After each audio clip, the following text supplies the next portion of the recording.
안녕하세요 6학년 여러분. 오늘은 6학년 2학기 3단원 공간과 이체 9번째 시간이에요. 교과서는 66에서 67쪽입니다. 오늘은 얼마나 알고 있나요를 해결해 보겠습니다. 문제를 풀기 전 아직 문제를 풀지 않은 학생들은 문제를 풀고 영상을 시청해 주세요. 모두 풀어보았나요? 그럼 교과서 66쪽 문제 1번을 보도록 합시다. 주어진 모양과 똑같이 쌌는데 필요한 쌓기나무의 개수를 구해보세요. 쌓기나무와 위에서 본 모양이 나와 있죠? 위에서 본 모양 위에 쌓여있는 쌓기나무 개수를 쓰고 더해보면 쉽게 구할 수 있습니다. 왼쪽 쌓기나무부터 보면 이곳에 쌓여있는 쌓기나무의 개수는 모두 몇 개인가요? 3개입니다. 그렇다면 이곳에 쌓여있는 쌓기나무의 개수는 몇 개인가요? 1개입니다. 이곳에 쌓여있는 쌓기나무의 개수는 몇 개인가요? 2개입니다. 이곳과 이곳에 쌓여있는 개수는 모두 몇 개인가요? 1개씩입니다. 그래서 쌓여있는 쌓기나무의 개수를 모두 더하면 8개가 나오죠. 오른쪽 쌓기나무를 보도록 하겠습니다. 이곳에 쌓여있는 쌓기나무의 개수는 모두 몇 개인가요? 2개죠. 바로 아래 이곳에 쌓여있는 쌓기나무의 개수도 2개입니다. 그렇다면 이곳들의 쌓기나무의 개수는 모두 몇 개인가요? 각각 1개씩입니다. 이곳에 쌓여있는 쌓기나무의 개수는 2개죠. 그 아래쪽 이곳에 쌓여있는 쌓기나무의 개수는 1개입니다. 그래서 오른쪽 쌓기나무처럼 쌓는데 필요한 쌓기나무의 개수는 방금 알아본 이 쌓기나무를 모두 더하면 되겠죠? 모두 더하면 10개가 나옵니다. 문제 2번입니다. 사용된 쌓기나무의 개수를 구하려고 합니다. 네모 안에 알맞은 수를 써 넣으세요. 우선 기역, 니은, 디귿, 리을, 미음의 쌓기나무의 수를 알아보겠습니다. 기역의 위치는 바로 이곳입니다. 이곳에 쌓여있는 쌓기나무의 개수는 2개죠. 자, 니은의 위치는 바로 이곳입니다. 니은에 쌓여있는 쌓기나무의 개수는 1개. 디귿의 위치는 바로 이곳이죠. 쌓여있는 쌓기나무의 개수는 3개. 리을의 위치는 바로 이곳입니다. 리을에 쌓여있는 쌓기나무의 개수는 1. 미음의 위치는 이곳이고 미음에 쌓여있는 쌓기나무의 개수도 1개죠. 이제 친구들의 이야기 중 빈칸을 채워볼까요? 위에서 본 모양의 수를 쓰면 기역에 2, 니은에 1, 디귿에 3, 리을에 1, 미음에 1이므로 모두 8개를 사용했어 라고 쓰면 됩니다.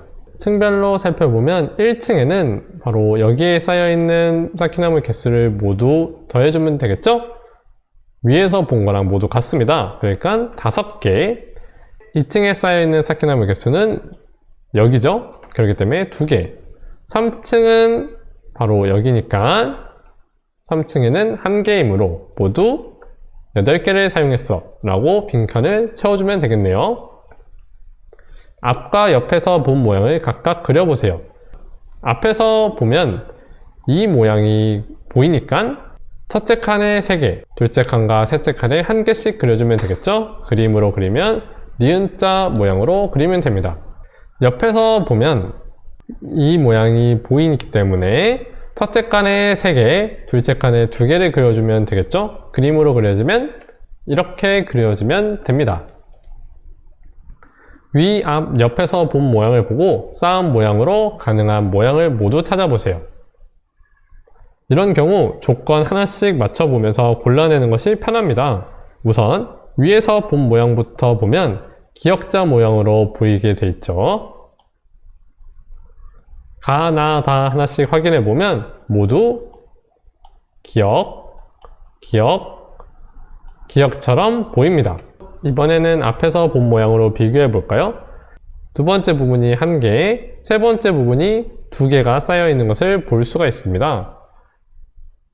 가와 같은 경우에는 세 번째 경우가 3층에 쌓기나무가 쌓여있기 때문에 해당 사항이 없죠. 반면에 나와 다는 두 번째에는 한 개씩 쌓여 있고 두 번째에는 두 개씩 쌓여 있으므로 앞에서 본 모양과 일치합니다.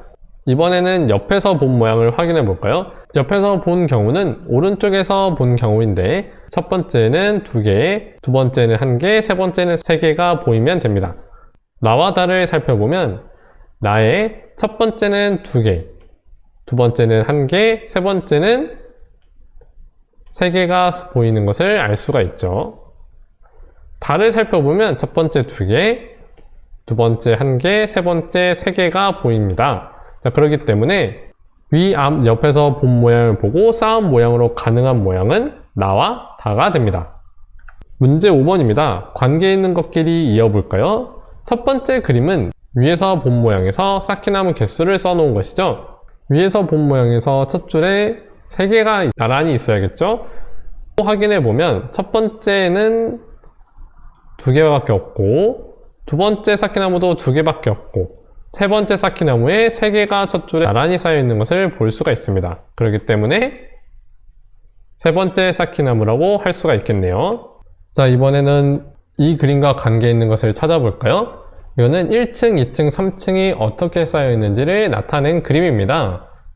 이 그림을 분석해보면 가운데 부분이 2층과 3층에는 아무것도 쌓여 있지 않죠? 그렇기 때문에 가운데는 1층으로만 구성된 쌓기나무여야 하겠죠. 자, 그와 같은 거는 첫 번째와 세 번째 건데요. 만약에 이 그림이 세 번째 쌓기나무와 관련이 있으려면 첫 번째 줄이 3개의 쌓기나무가 나란히 쌓여 있기 때문에 여기에 하나가 더 그려져 있어야 하는데 없기 때문에 이거는 첫 번째 쌓기나무 그림과 같습니다. 그래서 첫 번째 쌓기나무와 연결해주면 되겠죠. 문제 6번입니다. 쌓기나무 7개로 조건을 만족하는 모양을 만들고 쌓은 모양을 위에서 본 모양의 수를 쓰는 방법으로 나타내어 보세요. 우선 조건이 1층에는 쌓기나무 5개가 있습니다. 이 조건에 해당하는 쌓기나무는 여러 가지가 있겠죠. 조건 두 번째를 보면 앞에서 본 모양과 옆에서 본 모양이 서로 같다는 조건이 있죠. 이 조건에 해당하는 1층 쌓기나무는 이런 형태가 있을 수가 있습니다. 물론 다른 형태도 있어요. 자, 세 번째 조건을 볼까요? 3층짜리 모양입니다 라는 조건이네요. 현재 형태에서 앞에서 본 모양과 옆에서 본 모양이 서로 같고 3층이려면 가운데가 3층으로 이루어지고 나머지 층이 1층이어야 합니다. 이를 쌓기나무로 쌓아보면 이런 형태가 나오죠. 이거는 하나의 예임으로 다른 형태를 찾아보도록 합시다. 오늘의 숙제는 6번 문제의 다른 예시를 찾아보는 것이고요. 다음 시간에는 비례식과 비례 배분을 알아보겠습니다.